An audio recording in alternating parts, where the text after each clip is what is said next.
Hi everyone, I am Vikas Shukla and my today's lecture is chromosomal disorders. As we know, chromosomes are the identity of an individual. कहने का मतलब कोई भी individual कैसा दिख रहा है, कैसा है, ये इस चीज़ पर निर्भर करता है कि उसके क्रोमोसोम्स कैसे हैं। जैसे आपने प्रीवियस भी डिस्कस किया था मैंने इस पॉइंट को कि क्रोमोसोम्स नंबर हर एक इंडिविजुअल में सेम होते हैं विदिन अ स्पीसीज। कहने का मतलब एक स्पीसीज के सारे इंडिविजुअल का क्रोमोसोम नंबर सेम होता है। कहने का मतलब जैसे कि आप Barack Obama, Trump, PM Modi ji, ठीक, या फिर APJ Abdul Kalam, Albert Einstein, इनके सबके क्रोमोसोम की अगर एनालिसिस करें तो आपको ये पता चलेगा कि सभी में क्रोमोसोम का नंबर कितना है, 46। Getting my point? कहने का मतलब जो क्रोमोसोम का नंबर है वो विदिन अ स्पीसीज सेम है, लेकिन अगर हम ह्यूमन बीइंग्स के साथ में कंपेयर करें चिंपैंजी का, then the chromosomal number are different. Why are they different? Because they are the different species. आप पढ़ते हैं जो स्पीसीज हैं दे आर इंटरब्रीडिंग का कंसेप्ट वहाँ पर पढ़ते हैं कि जो सेम स्पीसीज हैं वो आपस में ब्रीडिंग कर सकती हैं, बट डिफरेंट स्पीसीज आपस में एक साथ मीटिंग नहीं कर सकती हैं। Is it clear?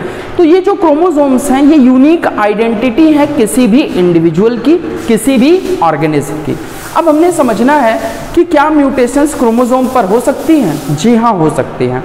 अगर ये म्यूटेशंस क्रोमोसोम पर हों तो क्रोमोसोम्स में कुछ चेंजेस आते हैं। उन चेंजेस की वजह से इंडिविजुअल, आपको पता है क्रोमोसोम्स में जीन्स प्रेजेंट हैं, अगर कोई म्यूटेशन क्रोमोसोम्स पर हो रही है तो क्रोमोसोम चेंज होगा।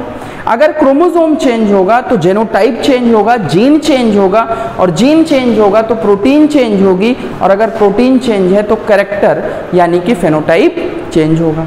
क्लियर? तो ये जो मैंने आपके सामने ये चार्ट बनाया हुआ है ये थोड़ा सा एनसीईआरटी का एलेबोरेशन है, बट स्टूडेंट्स इसके बाहर नीट का कोई भी क्वेश्चन नहीं जाना है। क्लियर? तो पहले एक बार हम बारीकी से इन डिसऑर्डर्स को समझेंगे, फिर इसके बाद कुछ ट्रिक्स हैं, उन ट्रिक्स को भी मैं आपके साथ शेयर करूंगा, how to remember these all things. Clear? फिर एक नीट का बेहतर क्वेश्चन जो है आप देख पा रहे होंगे यहाँ पर, ये राइट साइड में सिर्फ मैंने क्वेश्चन ही नोट डाउन किया है, ऑप्शंस के लिए स्पेस नहीं था, तो अपन इस क्वेश्चन को भी टैकल करेंगे। Is it clear? तो आइए समझते हैं chromosomal disorders. These chromosomal disorders are of two types on the basis of occurrence of chromosomes, on the basis of occurrence of chromosomal mutation। किसके बेस पर स्टूडेंट्स? कि ये जो क्रोमोसोम पर म्यूटेशन हो रही है ये म्यूटेशन कहाँ पर हो रही है? अगर ये म्यूटेशन हमारी ऑटोसोम्स में हो रही है then it is called what? Autosomal disorders. As you know in human beings, अगर हम लोग ह्यूमन बींग की बात करें तो ह्यूमन बींग्स में क्रोमोसोम्स का नंबर कितना है स्टूडेंट्स? जी हाँ, ह्यूमन बींग्स में क्रोमोसोम्स का नंबर कितना है? 46। क्लियर? ये जो 46 क्रोमोसोम्स हैं ये 46 क्रोमोसोम अगर बढ़ जाए, क्लियर, या फिर ये क्रोमोसोम्स का नंबर कम हो जाए, कहने का मतलब अगर क्रोमोसोम का नंबर इंक्रीज हो जाए, ये क्या हो जाए? 47 हो जाए, इस कंडीशन में भी डिजीज होगी। क्लियर? और अगर ये क्रोमोसोम 46 से एक कम हो जाए यानी कि ये 45 हो जाए, इस केस में भी डिजीज होगी। Getting my point? तो ध्यान से समझें, ये जो क्रोमोसोम्स का नंबर 46 ही कांस्टेंट होना चाहिए। ऐसा नहीं कि किसी इंडिविजुअल में 47 हो जाए तो आप खुश हो जाएं कि ये 47 क्रोमोसोम्स हैं। Students, it is an abnormal condition. कोई भी हार्मोन आपकी बॉडी में बन रहा है, अगर वो ज़्यादा अमाउंट में बनने लगे फिर भी बीमारी होगी, और अगर कम अमाउंट में बनने लगे फिर भी बीमारी होगी। Is it clear? तो यहाँ पर आपको सिर्फ इतना समझना है कि ये जो क्रोमोसोम्स नंबर हैं ये कांस्टेंट होते हैं हर एक इंडिविजुअल में। क्लियर? ये क्रोमोसोम्स नंबर सिर्फ 46 से 47 हो जा रहे हैं या 45 हो रहे हैं, ये कैसे हो रहे हैं? These are due to the non-disjunction। किसकी वजह से हो रहे हैं स्टूडेंट्स? non-disjunction की वजह से। किस वजह से? non-disjunction की वजह से। क्लियर? फिर से सुने, आपने समझा chromosomal disorders are what? these disorders are the excess or you can say increase कर जाए क्रोमोसोम्स नंबर, या क्रोमोसोम्स का नंबर डिक्रीज कर जाए, या फिर ऐसा भी हो सकता है कि क्रोमोसोम की किसी आर्म में चेंज हो जाए। कहने का मतलब एक तरीका ये कि क्रोमोसोम बढ़ जाए, दूसरा तरीका है क्रोमोसोम नंबर कम हो जाए, तीसरा तरीका ये है कि क्रोमोसोम बढ़े घटे नहीं, उनकी किसी आर्म में, आपने पढ़ा है शॉर्ट आर्म या लॉन्ग आर्म, शॉर्ट आर्म को अपन क्या बोलते थे, पी आर्म, क्लियर, उस आर्म में किसी तरीके से क्या हो जाए, म्यूटेशंस हो जाए और वो जो आर्म्स हैं वो ब्रेक हो जाए। Getting my point? तो वो जो आर्म का ब्रेक होना है वो भी डिसऑर्डर्स को कॉज करेगा। क्लियर? तो यहां पर ये जो भी डिसऑर्डर्स हो रहे हैं उनका रीजन क्या है, नॉन डिसजंक्शन। नॉन डिसजंक्शन क्या है, due to improper cytokinesis, due to improper cytokinesis. Cytokinesis कहने का मतलब cyto means cell, kinesis means division, मतलब ये जो एबनॉर्मल साइटोकाइनेसिस है, एबनॉर्मल सेल डिवीजन है, वहां पर जो क्रोमेटिड्स हैं दोनों पोल्स पर सेपरेट नहीं हो पाते हैं properly, that's why non disjunction की कंडीशन क्रिएट होती है। इसे थोड़ा सा और डिटेल में अभी कवर अप करेंगे। अभी आपने समझा क्रोमोसोम पे म्यूटेशन हो जाए तो क्रोमोसोमल डिसऑर्डर्स होते हैं। ये क्रोमोसोमल डिसऑर्डर्स अगर क्रोमोसोम पे म्यूटेशन ऑटोसोम्स पर हो रही है, कहने का मतलब 1 to 22 पेयर्स ऑफ क्रोमोसोम्स में हो रही है, 1 to 22 पेयर ऑफ क्रोमोसोम में हो रही है, तो इसे हम ऑटोसोमल कहेंगे। Getting my point? On the other hand, if it is occurs on the 23rd pair of the chromosome, किस पर हो रही है students, 23rd pair of the chromosome. 23rd यहाँ पर मैं किसे रिप्रेजेंट कर रहा हूँ, क्रोमोसोम, तो उस म्यूटेशन को अपन क्या बोलेंगे, allosomes. Allosomes are also known as sex chromosomes. Allosomes को हम लोग और किस नाम से जानते हैं, सेक्स क्रोमोसोम्स के नाम से जानते हैं, पता है आप लोगों को। तो स्टूडेंट्स यहाँ पर आपको ध्यान देना है कि ऑटोसोमल म्यूटेशंस वो म्यूटेशंस हैं जो उन जीन्स में, उन क्रोमोसोम्स में हो रही हैं जो कॉमन है मेल और फीमेल में।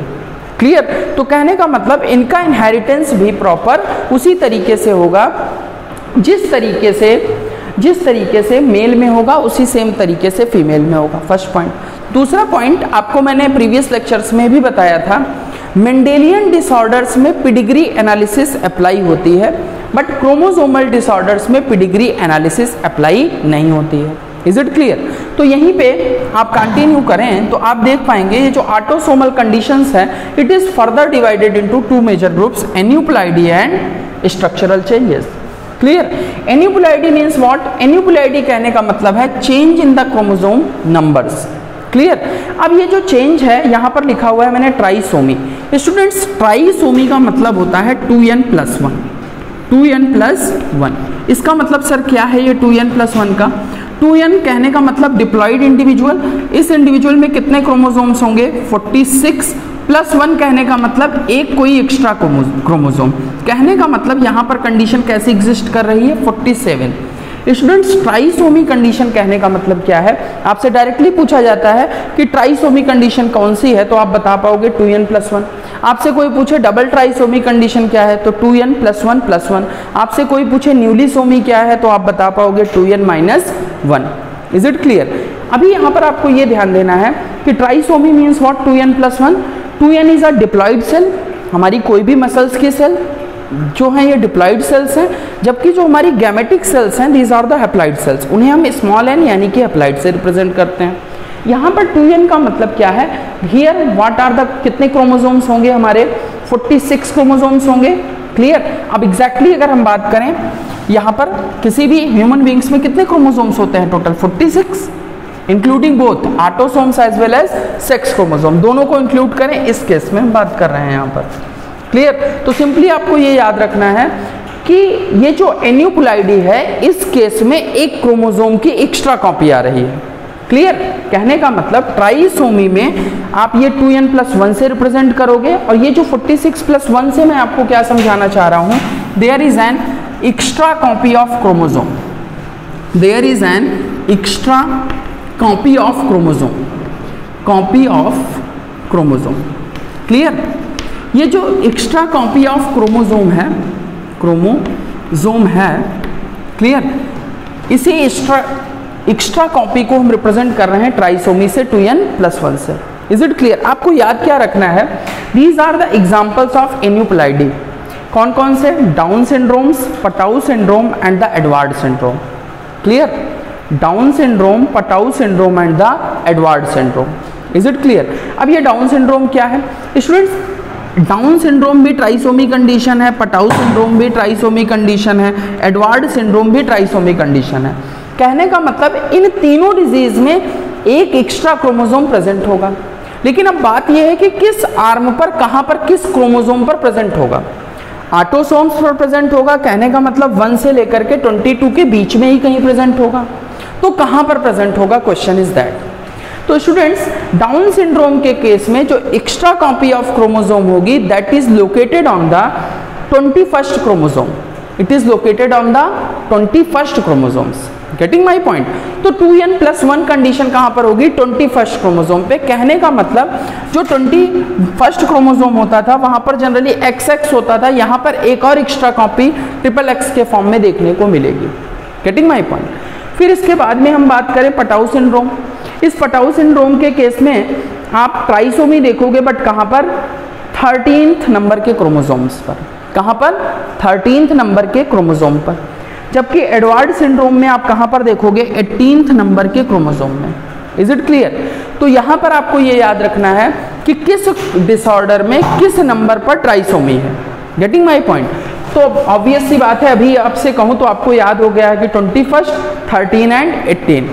21st, 13 and 18। लेकिन एग्जाम में इन्हें याद कर पाना, एग्जाम टाइम पे रिकॉल कर पाना एक टास्क है। इसके लिए मैंने ट्रिक्स बनाई हैं, वो भी अभी जस्ट आपसे शेयर करूंगा। Just wait. Is it clear? इसे मैं क्या यहीं पे इरेज कर लूँ इस पोर्शन को, ताकि मैं आपको इसकी ट्रिक्स भी दे पाऊँ यहीं पे? क्लियर है? आइए समझ लेते हैं इसकी ट्रिक्स। ध्यान से समझिएगा। ये जो अभी आप लोगों ने ये थोड़ा सा पोर्शन पढ़ा है, अगर हम सिर्फ इसकी ट्रिक्स की बात करें, क्लियर, उस ट्रिक्स को समझें कि किस तरीके से हम इस डिसऑर्डर को याद रख सकते हैं। क्लियर? तो समझ लेते हैं स्टूडेंट्स। अगर मैं आपसे कहूं, मैं किसकी बात कर रहा हूं इस समय? ट्रिक की। एक बार इसे डिस्कस कर ले, देन डिस्कस करें पूरा ब्लैक बोर्ड इरेज करके। चलिए पहले ग्रीन बोर्ड क्लीन करेंगे देन। तो एक बार फिर से देख लें। स्ट्रक्चरल चेंजेस, कहने का मतलब ध्यान से समझें, यहां पर क्रोमोसोम में एक एक्स्ट्रा कॉपी आ रही थी, बट स्ट्रक्चरल चेंज में क्रोमोसोम पर कोई एक्स्ट्रा कॉपी नहीं आएगी। यहां पर सिंपली क्रोमोसोम की कोई आर्म में चेंज हो जाएगा। कहने का मतलब ऑटोसोम्स के केस में सपोज 2n+1 कंडीशन हो रही थी, कहां पर? 21st नंबर के क्रोमोसोम पर। क्लियर? डाउन सिंड्रोम के केस में। किस केस में? डाउन सिंड्रोम के केस में। अब आपके मन में आ रहा होगा सर ये सिंड्रोम लिखा रहता है हर जगह, इस सिंड्रोम का क्या मतलब है? तो स्टूडेंट, सिंड्रोम का मतलब आप लोग लिख लें, group of symptoms, group of symptoms, group of symptoms that is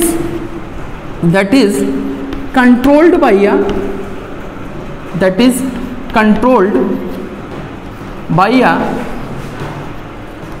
single disease. Single disease is called Down syndrome. Is called Down syndrome. Student, what do you mean by Down syndrome? Down syndrome is what? It is a group of symptoms. It is a group of symptoms. मतलब कहने का जो लक्षण है, कहीं कोई एक लक्षण ना हो, जब मल्टीपल सिम्टम्स हो किसी भी एक डिजीज के, तो उसे हम क्या बोलते हैं? Syndrome. Syndrome is what? Group of symptoms for a particular disease is called what? Syndrome. जैसा कि आप सुनते हैं HIV is an virus, human immunodeficiency virus. ये HIV वायरस कौन सी डिजीज कॉज करता है? एड्स. एड्स का फुल फॉर्म क्या है? Acquired immunodeficiency syndrome. वहां पर भी एक टर्म आ रहा है सिंड्रोम. सिंड्रोम का मतलब HIV के केस में भी क्या है? Group of symptoms. कहने का मतलब एक डिजीज है, डिजीज कौन सी है? HIV वायरस की वजह से एड्स है, लेकिन वहां पर जो सिम्टम्स हैं there are multiple symptoms. Is it clear? So that's why it is termed as the syndrome.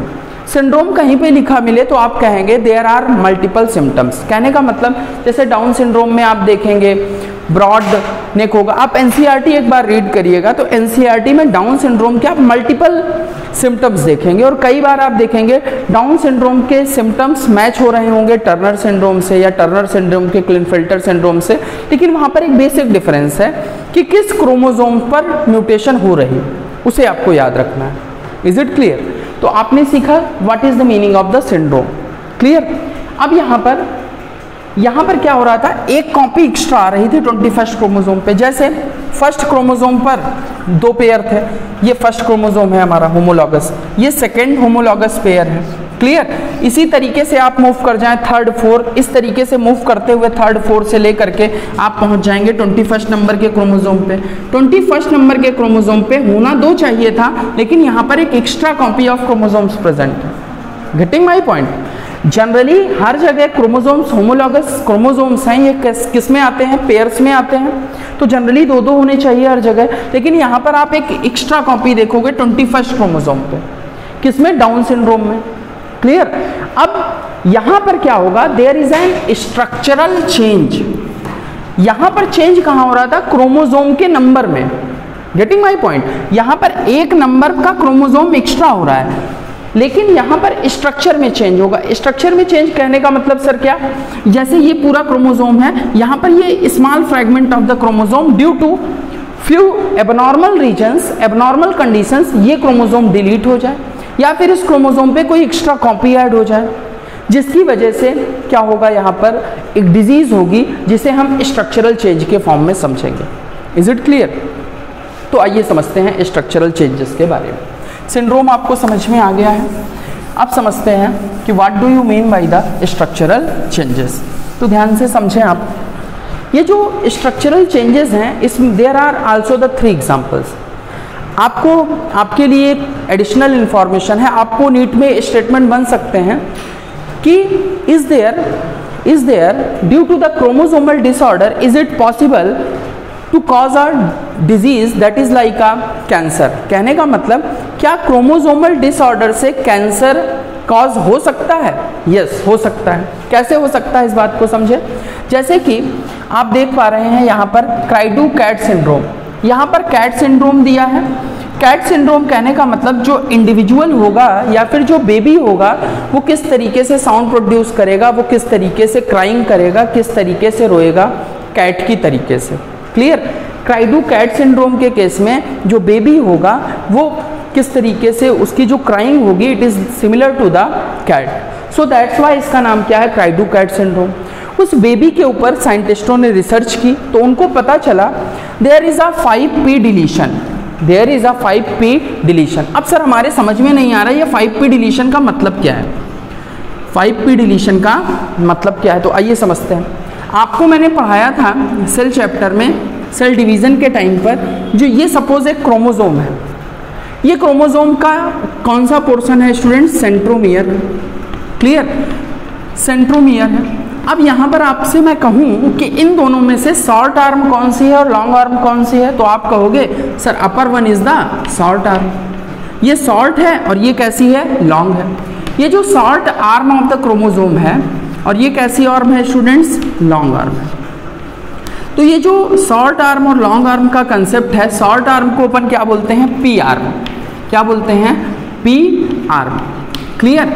आपको मैंने याद रखने का तरीका, जबकि जो लॉन्ग आर्म है इसे आप क्या बोलते हो, क्यू आर्म।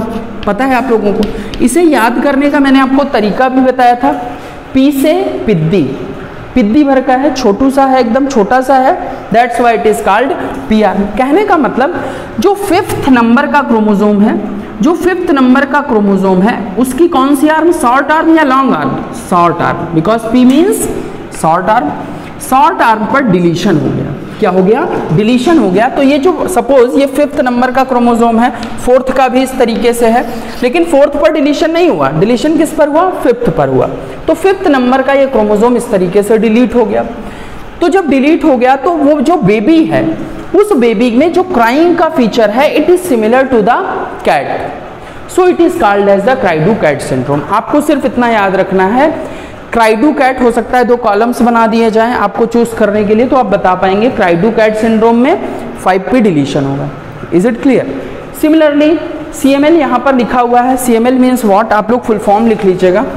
CML ये शायद मिस्टेक से या फिर स्पेस नहीं था, इस वजह से मैं नोट डाउन नहीं कर पाया, it will takes again a time. Chronic CML, what is CML? It means chronic myeloid. Students थोड़ा सा तेज समझेंगे बिकॉज टाइम शॉर्टेज है। Chronic myeloid leucocytes, leucocytes. Sir ये कौन सी चीज है? स्टूडेंट्स ये WBC का कैंसर है, WBC का कैंसर है। Leucocytes are also known as WBCs, यानी कि वाइट ब्लड कार्पसेल्स। वहां पर जो कैंसर की सिचुएशन है उसे अपन बोल रहे हैं क्या? CML, chronic myeloid leucocytes. Clear? अब यहाँ पर आपको लिखा हुआ है Burkitt lymphoma, it is also a kind of cancer. तो साइंटिस्टों ने आज तक कैंसर, आपको पता है, it is a uncontrolled division of cell is called cancer. तो ये जो अनकंट्रोल्ड डिवीजन ऑफ सेल है उसका रीजन क्या है? उसके बहुत सारे रीजंस हैं, लेकिन जो क्रोनिक माइलॉइड ल्यूकोसाइट CML के केस में ट्रांसलोकेशन होगा बिटवीन द 9 to 22। अब सर हमारे समझ में नहीं आ रहा ये ट्रांसलोकेशन का मतलब क्या है? ट्रांसलोकेशन क्या है? तो ध्यान से समझें आप, ट्रांसलोकेशन चीज क्या है। अगर हमें CML इसी एग्जांपल से समझे तो ट्रांसलोकेशन कहां पर हो रहा है? क्रोमोसोम 9 और क्रोमोसोम 22 के बीच में। कहने का मतलब ये सपोज हमारा कोई 9th नंबर का क्रोमोसोम है, क्लियर, और ये हमारा स्टूडेंट्स किस नंबर का क्रोमोसोम है? 22 का। किस नंबर का क्रोमोसोम है? 22 का। सपोज ये मैंने आपको इन दोनों क्रोमोसोम्स में डिस्टिंग्विश करने के लिए इस तरीके से, ये जो डिजाइन नहीं है, ये मैं जस्ट आपको रिप्रेजेंट करना चाह रहा हूँ कि it is a different chromosome, getting my point, and it is a different chromosome. ये जो क्रोमोसोम है ये कौन सा है? 22nd, and this is the 9th chromosome. अब क्या हुआ? ट्रांसलोकेशन हुआ। किनके बीच में हुआ? 9th क्रोमोसोम और 22nd क्रोमोसोम्स के बीच में हुआ। अब क्योंकि ये कैसे क्रोमोसोम्स हैं? नॉन होमोलोगस क्रोमोसोम्स हैं। ये दोनों क्रोमोसोम्स आपस में कैसे हैं? नॉन होमोलोगस हैं। आपको पता है कैसे क्रोमोसोम्स हैं? Non homologous chromosome. क्लियर? अब इनके बीच में एक्सचेंजमेंट होगा तो क्या होगा? ये जो स्मॉल फ्रैगमेंट है ये ट्रांसफर हो जाएगा यहाँ पर, इसका स्मॉल फ्रैगमेंट ट्रांसफर हो जाएगा यहाँ पर। तो कंडीशन कैसी होगी? ये जो स्मॉल फ्रैगमेंट है यहाँ पर आ जाएगा तो ये कुछ इस तरीके से हो जाएगा, क्लियर, और यहाँ का फ्रैगमेंट क्योंकि यहाँ पर गया हुआ है तो ये कुछ इस तरीके से हो जाएगा। Getting my point? तो क्या हुआ? 9th नंबर की कुछ जीन्स कहाँ पर ट्रांसफर हो गई? 22nd ऑफ द क्रोमोसोम पर। Is it clear? तो ये जो जीन्स हैं उनकी लोकेशन चेंज हो गई, मतलब कि नाइट्रोजनस बेस का सीक्वेंस चेंज हो गया। आप देखते थे सिकल सेल एनीमिया में एक नाइट्रोजनस बेस चेंज होता था, अमीनो एसिड चेंज हो जाता था, RBC का शेप चेंज हो जाता था। यहाँ पर आप देख पा रहे हैं कि एक small fragment of 9th chromosome is shifted towards the 22nd chromosome. तो यहाँ पर पूरा एक लिंकेज ग्रुप चेंज हो रहा है। जो लिंक्ड जीन्स हैं उनके बीच की जो मतलब जीन्स के बीच में फ्रेंडशिप है वो भी ब्रेक हो रही है। तो यहाँ पर इस फेनोमेनन को हम क्या बोलते हैं? Translocation.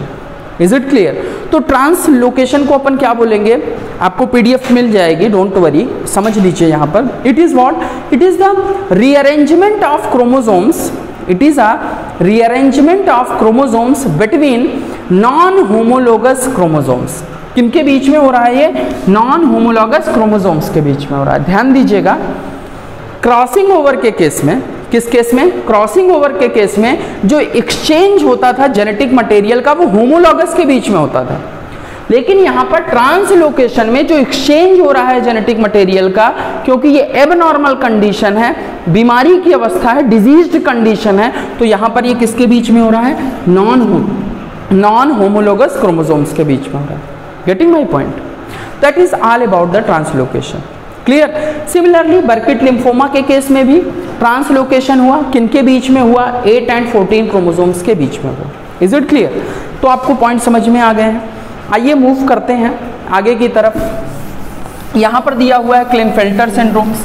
Students, Klinefelter syndromes, Turner syndromes, Jacob syndromes and super females. Time कम है, थोड़ा तेजी से समझें। Allosomes are also known as sex chromosome.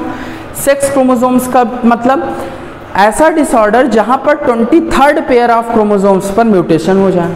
Clear. अब सर ये क्लिनफेल्टर सिंड्रोम कैसा है? सेक्स क्रोमोसोम में किस तरीके की म्यूटेशन हो सकती है? हो सकता है जनरली क्रोमोसोम्स कितने होते हैं, 44 प्लस XX हो जाए या फिर 44 प्लस XY हो जाए। ये नॉर्मल कंडीशन है, नॉर्मल कंडीशन है फीमेल के केस में। ये किसका केस है? फीमेल का केस है। जबकि ये किसका केस है? मेल का केस है। यहाँ पर क्रोमोसोम्स कितने हो गए? 46। यहाँ पर क्रोमोसोम्स कितने हो गए? 46। द ब्यूटी इज क्लिनफेल्टर सिंड्रोम ये कहाँ पर होगा? अगर मैं आपसे कहूँ ये जो इंडिविजुअल है ये मेल होगा या फीमेल होगा? बिल्कुल भी रटना नहीं है, सोच के बताइए। ऑब्वियसली ये इंडिविजुअल कैसा है? मेल है। कुछ स्टूडेंट कंफ्यूज होते हैं कि 2X है, फीमेल होने की संभावना ज़्यादा है, लेकिन आप समझदार लोग हैं, आपको पता है the sex determining factor is the Y chromosome. इस पर जो जीन प्रेजेंट है उन्हें बोलते हैं होलेंड्रिक जीन्स, और you can say SRY gene, और you can say testis determining factor. Getting my point. फिर यहाँ पर क्या होगा? ये जो इंडिविजुअल है, जो मेल इंडिविजुअल है, उसमें फीमेल के कुछ कैरेक्टर्स आपको देखने को मिलेंगे। Is it clear? यहाँ पर जो टर्नर सिंड्रोम है, इस केस में आप क्या देख रहे हैं? यहाँ पर जो क्रोमोसोम्स होंगे वो कितने हो जाएंगे टोटल करके बताइए? 44 प्लस 1 2 3 यानी कि 47 क्रोमोसोम। रिमेंबर स्टूडेंट्स, क्लिनफेल्टर सिंड्रोम में मेल में कितने क्रोमोसोम हो रहे हैं? 47। इस 47 की वजह से उसमें एक एक्स्ट्रा कॉपी आ रही है X क्रोमोसोम की, इसलिए है तो वो लड़का, लेकिन उसके अंदर जो फेमिनाइन कैरेक्टर्स हैं वो भी डेवलप हो चुके होंगे। यहाँ टर्नर सिंड्रोम में आप क्या देख रहे हैं? 44 प्लस X0 यानी कि यहाँ पर क्रोमोसोम्स कितने हैं? 45। होने कितने चाहिए थे? 46। Again a problem. अच्छा ये बताइए ये इंडिविजुअल मेल है या फीमेल? फीमेल है। क्यों ये फीमेल है? Because there is no Y chromosome, because there is no Y chromosome. Is it clear? अच्छा यहाँ पर आपसे कोई बोले जैकब सिंड्रोम। जैकब सिंड्रोम कहने का मतलब डॉक्टर जयकाल नहीं, जैकब सिंड्रोम कहने का मतलब है it is what? It is a super male condition. किसकी कंडीशन है? Super male condition. अब बॉयज हो सकता है खुश हो जाएंगे हम सुपर मेल है, बिल्कुल नहीं, बीमारी है। ठीक, 44 प्लस XYY कहने का मतलब क्या है? आपने देखा होगा कुछ लड़के ओवर एक्साइटेड होते हैं, समझ रहे हैं आप लोग?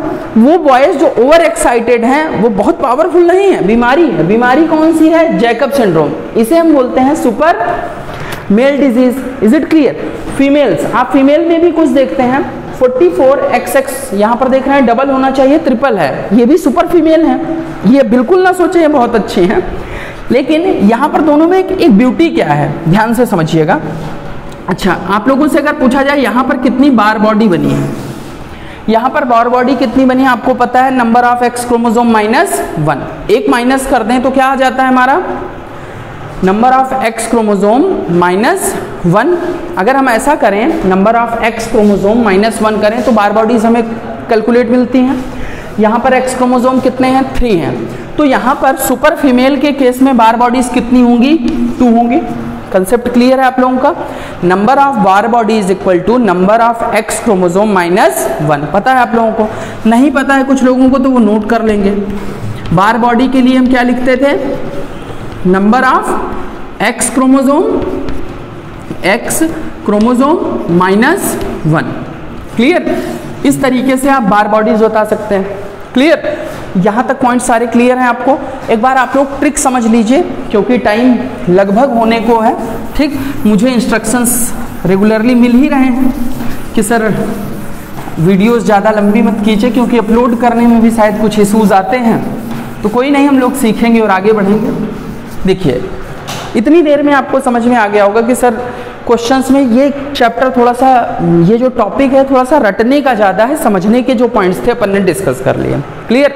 अब आपको याद रखना है कि कौन सा डिसऑर्डर किस क्रोमोसोम की ट्राइसोमी की वजह से होता है, जहाँ पर अक्सर कन्फ्यूज़न होता है। तो आइए समझ लेते हैं उसकी ट्रिक। अच्छा ध्यान से बताइएगा, मैं आपसे पूछूंगा, आप मुझे जो समझ में आए वो आंसर दीजिएगा। ह्यूमन जेनेटिक डिसऑर्डर कितने टाइप के थे? 2, एक मेंडेलियन डिसऑर्डर और दूसरा क्रोमोसोमल डिसऑर्डर। अगर मैं आपसे कहूं मेंडेलियन डिसऑर्डर और क्रोमोसोमल डिसऑर्डर दोनों में बड़ा कौन है? क्रोमोसोमल डिसऑर्डर, इन दोनों में बड़ा कौन है? मेंडेलियन डिसऑर्डर बड़ा होगा या क्रोमोसोमल डिसऑर्डर? जल्दी बताइए क्योंकि टाइम कम है। ऑब्वियसली क्रोमोसोमल डिसऑर्डर बड़े हैं, बिकॉज मेंडेलियन डिसऑर्डर में आप देखते थे, इसका एग्जांपल क्या था? Sickle cell anaemia, haemophilia, colour blindness, cystic fibrosis, जहां पर क्लोराइड आयन चैनल्स में डिफेक्ट हो रहा है। कहने का मतलब ये पॉइंट म्यूटेशन का मामला है, पॉइंट म्यूटेशन का मामला है। और यहाँ पर अभी आप लोगों ने देखा क्रोमोसोमल डिसऑर्डर में, यहाँ पर पूरा क्रोमोसोम चेंज हो रहा है, यहाँ पर मतलब कि बहुत सारी जीन चेंज हो रही होंगी। Clear? So we can say that chromosomal disorder is a bigger than the Mendelian disorder, कह सकते हैं। इनके दोनों में मैं आपको कोड समझाने के लिए ये इतनी बातें बता रहा हूँ, और इससे स्टेटमेंट भी बन सकते हैं। क्लियर? तो क्रोमोसोमल डिसऑर्डर, अगर हम मेंडेलियन डिसऑर्डर को कहें कि ये कार है, मेंडेलियन डिसऑर्डर को कहें कार है, तो ये क्रोमोसोमल डिसऑर्डर क्या होगा? ट्रक से थोड़ा सा बड़ा, तो इसे अपन क्या बोल सकते हैं? डंपर। क्या बोल सकते हैं? डंपर। सुना है कभी कि नहीं सुना है? गांव से आए, सुना होगा। डंपर कहने का क्या मतलब है? ध्यान से समझिएगा। डंपर आप लोगों ने देखा है, अब डंपर बना के तो नहीं दिखाऊंगा मैं।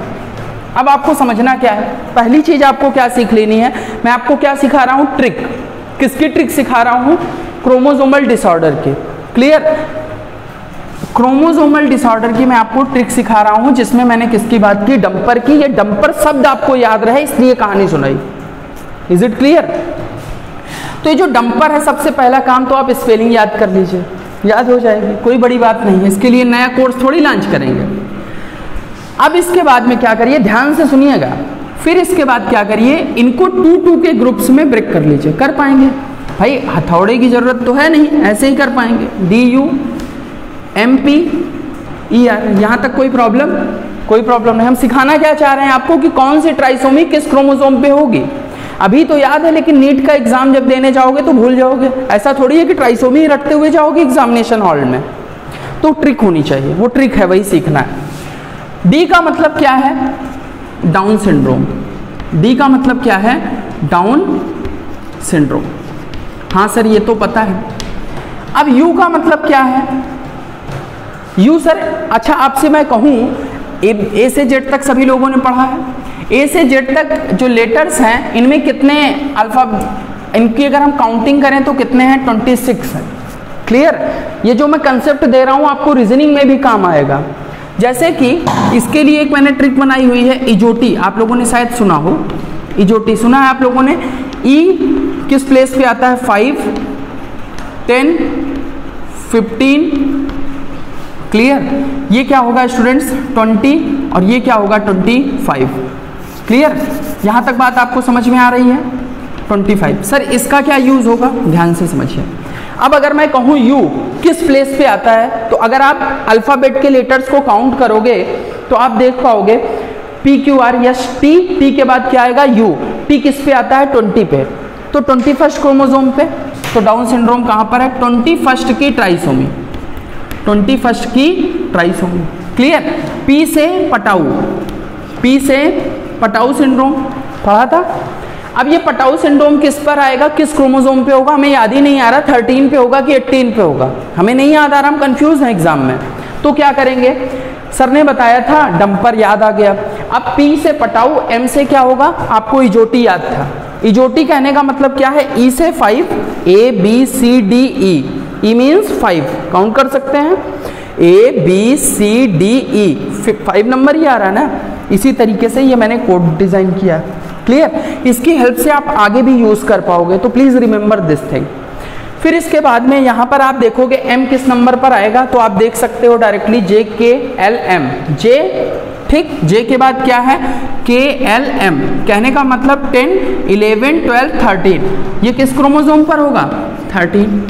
बचा हुआ कौन सा है? हमें याद है जनरली कि ये R किस पर है? 18 पर है, लेकिन अभी अभी जस्ट पढ़ाया है और अभी जस्ट पढ़ा है इसलिए याद है, लेकिन एग्जाम में याद रह पाए इसलिए आपको क्या याद रखना है? डंपर। ई से क्या होगा? Edward syndrome. ई से क्या होगा? Edward syndrome. आई होप आपको कंसेप्ट समझ में आ गया होगा, ये ट्रिक भी समझ में आ गई होगी। क्लियर? फिर से रिकैप कर लेते हैं। मेंडेलियन डिसऑर्डर छोटे होते हैं, कार भी छोटी होती है। क्लियर? कार भी छोटी होती, पता है आप सभी लोगों को। क्रोमोसोमल डिसऑर्डर्स बड़े होते हैं कार से बड़ा क्या होता है, डंपर। डंपर की स्पेलिंग आपको याद करने के लिए मेहनत नहीं करनी होगी, ऐसा मुझे लगता है। डंपर, हो सकता है मैं गलत, नहीं भाई समझते हैं आप लोग। डंपर, आपने दो के ग्रुप्स में स्टूडेंट्स ब्रेक कर लिया, जी हाँ आसान था। फिर आपने D stands for down syndrome, you means alphabet आपने काउंट कर लिए। इजोटी आपको याद हो गया होगा अभी के अभी, इजोटी 5, 10, 15, 20, 25, क्लियर है स्टूडेंट। फिर इसके बाद में यहाँ पर सिर्फ इतना ध्यान रखना, यहाँ पर अल्फ़ाबेट स्टार्टिंग का है डी से डाउन, यू 21st लेटर है इसलिए ट्राइसोमी कहाँ पर होगी, 21st पर। यहाँ पर पी पटाऊ है, एम कहाँ पर होगा, 13 पे। Is it clear? आइए जल्दी से क्वेश्चन को टैकल करते हैं, देन क्लास को ओवर करते हैं। क्लियर है? तो आइए, आई होप अपने पास 3 मिनट्स हैं शायद, ठीक। तो ये 3 मिनट्स हैं हमारे पास और ये इतना बहुत है। क्यों? समझ पा रहे हैं आप लोग? आप लोग देख रहे होंगे क्वेश्चन में, due to the lack of space, मैंने यहाँ पर ऑप्शंस नहीं लिखे हुए हैं, लेकिन आप लोग जानते हैं कि अगर समझ लेंगे तो ऑप्शंस खुद ही निकाल लेंगे। तो आइए क्वेश्चन को समझते हैं। यहाँ पर दिया गया है, due to the non disjunction of a chromosome during the spermatogenesis. Spermatogenesis में क्या हुआ, नॉन डिसजंक्शन हुआ। नॉन डिसजंक्शन आपको पता है, नॉन डिसजंक्शन होने के बाद क्रोमोसोम्स एबनॉर्मल कंडीशंस में मूव कर जाते हैं। तो फिर क्या हुआ sir, some sperms carry both sex chromosomes. कुछ स्पर्म ऐसे थे जिनके पास दोनों तरीके के सेक्स क्रोमोसोम्स पाए गए। कौन कौन से भैया, 22A, कहने का मतलब autosomes, A represent autosomes plus XY। कोई बात नहीं है, जैसा क्वेश्चन ने कहा हमने वैसा किया। क्लियर? अब यहाँ पर इसके बाद में हमने देखा, and some sperm do not carry any sex chromosomes. कुछ ऐसे भी क्रोमोसोम्स थे जहां पर कोई भी सेक्स क्रोमोसोम नहीं था। 22 ऑटोसोम्स, ए मीन्स ऑटोसोम्स, यहाँ पर लिखा हुआ है 0। क्लियर? कहने का मतलब ये मेल है भाई, मेल ही तो स्पर्म प्रोड्यूस करेंगे, फीमेल नहीं कर पाएंगे क्योंकि टेस्टिस है ही नहीं। क्लियर? समझ रहे हैं आप लोग? ये पहली कंडीशन थी। दूसरी कंडीशन इन्होंने हमें क्या बता रखी है कि यहाँ पर जो दूसरे क्रोमोसोम्स हैं इनके पास कोई भी मतलब सेक्स क्रोमोसोम नहीं प्रेजेंट है। कहने का मतलब ये इस तरीके की सिचुएशन प्लस 0 हो सकता है क्योंकि नॉन डिसजंक्शन की वजह से हो रहा है।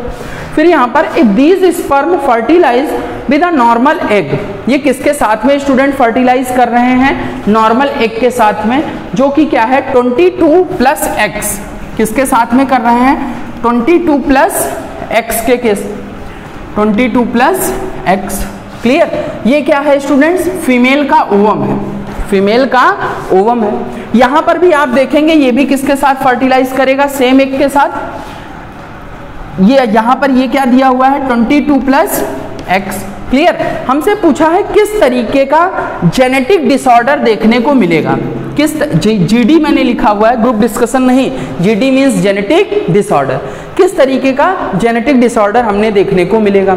अब ध्यान से समझिए, अब इनके बीच में अगर क्रॉस होगा तो क्या कंडीशंस होंगी। अब पहले नॉन डिसजंक्शन को समझें। नॉर्मल कंडीशन में जो एक्स ये क्या है स्टूडेंट्स, पेरेंट्स हैं। क्लियर? ये पेरेंट्स नॉर्मल कंडीशन में अगर ये एक्स एक गैमीट बनाते हैं और दूसरा एक्स बनाते हैं, फिर इसी एक्स के साथ फ्यूजन हो जाता है। ये कौन सी कंडीशन है, नॉर्मल कंडीशन। कैसी कंडीशन है, नॉर्मल कंडीशन। लेकिन नॉन डिसजंक्शन के केस में, किस केस में स्टूडेंट, नॉन डिसजंक्शन, समझ जाएंगे आप लोग, नॉन डिसजंक्शन। इस नॉन डिसजंक्शन के केस में क्या होगा, यहाँ पर जो XX पेरेंट्स हैं, सपोज XX ही पेरेंट्स ले रहे हैं फीमेल को, XX पेरेंट हैं, यहाँ पर एबनॉर्मल गैमेटोजेनेसिस की वजह से यहाँ पर 2 X क्रोमोसोम आ जाएंगे और एक कैसा हो जाएगा, 0 कंटेन करेगा। ये क्या है, नॉन डिसजंक्शन है। नॉन डिसजंक्शन नॉर्मल कंडीशन में एक X इधर आता है, एक X इधर आता है। क्लियर? अगर XY होता तो एक X इधर आता है, एक Y इधर आता। नॉन डिसजंक्शन एक एबनॉर्मल कंडीशन है, इसलिए यहाँ पर due to the non disjunction एक ही गैमीट में दोनों X क्रोमोसोम आ जाएंगे। अब ये जिसके साथ फर्टिलाइज करेगा वो एबनॉर्मल बनेगा, ये भी जिसके साथ फर्टिलाइज करेगा एबनॉर्मल बनेगा। कंसेप्ट समझ पा रहे होंगे? तो यहाँ पर अगर आप देखें इस तरीके के केस में, तो यहाँ पर क्या होगा, 22 ऑटोसोम्स हैं, यहाँ पर भी 22 ऑटोसोम्स हैं, तो क्या बनेगा, 44 ऑटोसोम्स। जी हाँ, एक्स एक्स वाई, जी हाँ एक्स एक्स वाई, क्लियर। अब आपने अभी भी पढ़ा था, अब ये वाई क्रोमोसोम प्रेजेंट है तो ये क्या होंगे, मेल होंगे, होंगे या नहीं होंगे, जी हाँ मेल होंगे। और यहाँ पर टोटल क्रोमोसोम्स कितने हैं, 44, 45, 46 एंड 47। होने कितने चाहिए थे, 46, हो कितने रहे हैं, हो कितने रहे, 47। ये भी एबनॉर्मल कंडीशन है। अब आप लोग मुझे कमेंट में बताओगे ये सिचुएशन क्लिनफिल्टर की है या टर्नर सिंड्रोम की है। सिमिलरली आप यहां पर भी कर लेंगे। इस सिचुएशन में क्या होगा, 22a प्लस एक्स, ठीक 22 प्लस 22, यहां पर ये क्या हो जाएंगे 44, 22 प्लस 22 ये क्या है प्लस x 0, कहने का मतलब ये क्या हो जाएगा 44 प्लस 1, ये कितने हो जाएंगे 45। होने कितने चाहिए थे 46। अब आप मुझे बताएंगे ये क्लिनफिल्टर है या टर्नर है, ये क्लिनफिल्टर है या टर्नर है, मुझे कमेंट के सेक्शन में प्लीज। स्टूडेंट्स आई होप आपको कंसेप्ट समझ में आ गया होगा। नेक्स्ट डे मिलते हैं, आप बताइएगा ये क्लिनफिल्टर की सिचुएशन है या टर्नर के। नोट्स को या वीडियो को रिवाइंड कर सकते हैं। Thanks student.